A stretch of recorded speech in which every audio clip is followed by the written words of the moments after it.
All right, let's talk about school.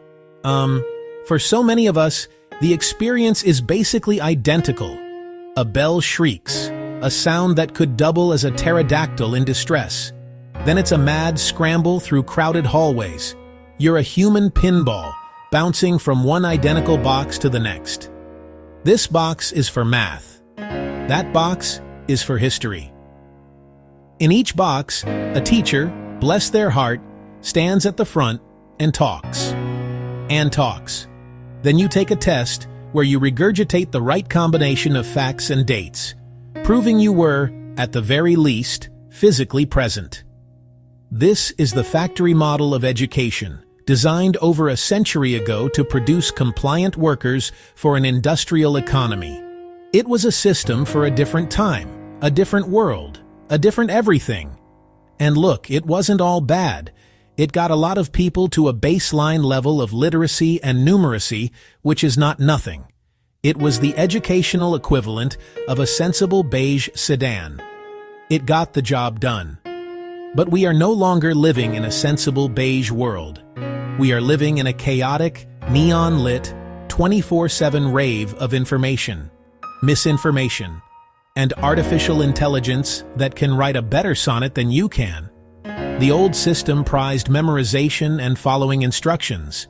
It is now preparing kids for jobs that are disappearing, or being done by a clever toaster with a Wi-Fi connection. This brings us to the big, terrifying question we've been avoiding. What if the entire point of school wasn't to cram heads full of facts, but to teach people how to think? Seriously, what if we designed schools to build minds that can navigate ambiguity, solve messy problems, and tell a solid argument from a conspiracy theory cooked up by your uncle on Facebook? Real life isn't sealed off Lego kits, it's a beautiful mess. So, if the old factory is broken, what do we replace it with? Let me introduce you to a fantastic idea, the Cognitive Studio.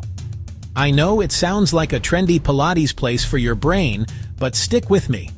A studio is a place where people make things.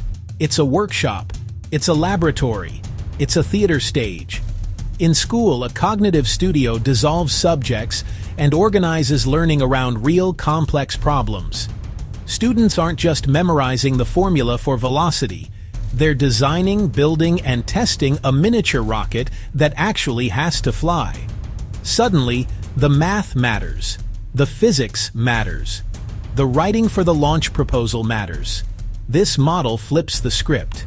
Instead of passively receiving information, students are active creators of knowledge, tackling weeks-long projects.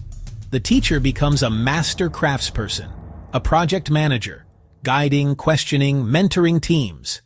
The goal isn't one right answer in the back of a book. It's to investigate, experiment, fail, revise, and build something that works. Whether it's a water filtration system for a local pond or a historical documentary about their own town. This is how the world actually works. Problems don't arrive in neat packages, and connections are power. Now, when you talk about changing schools, someone inevitably shouts, "technology," as if it's a magic wand that will fix everything. Yes, tech can be incredible, but only if we use it right. For too long, it's been a digital worksheet, the same boring stuff, just more expensive. In a cognitive studio, tech is a powerful assistant, a Robin to the teacher's Batman with fewer questionable green shorts. The best tools today are adaptive. They find where a student is struggling and personalize practice. Mastered fractions but shaky on decimals? More decimals, not pointless reviews. Dashboards give real-time visibility, freeing teachers from grading drudgery so they can mentor, coach, inspire. And then there's AI. Yes, the thing scaring English teachers.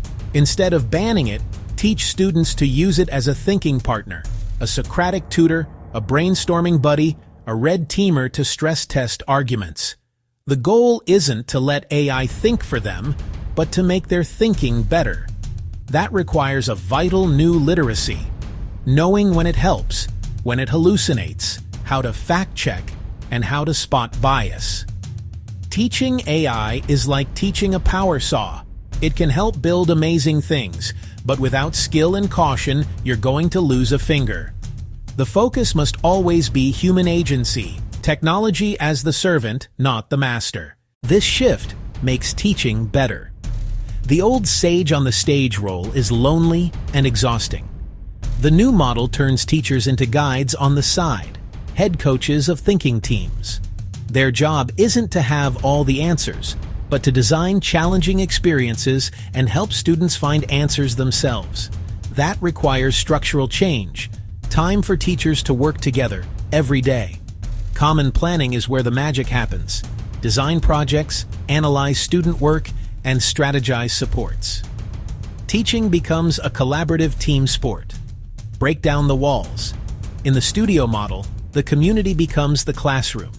Authentic mentors, audiences, and real-world stakes. It's more demanding, but far more rewarding. Co-designing, inventing, problem-solving alongside students. Build a professional culture that respects expertise, fosters collaboration, and makes the work sustainable and joyful. If we're not doing bubble tests, how do we know students learned? Assess what actually matters. Think less final exam, more critique, or dissertation defense.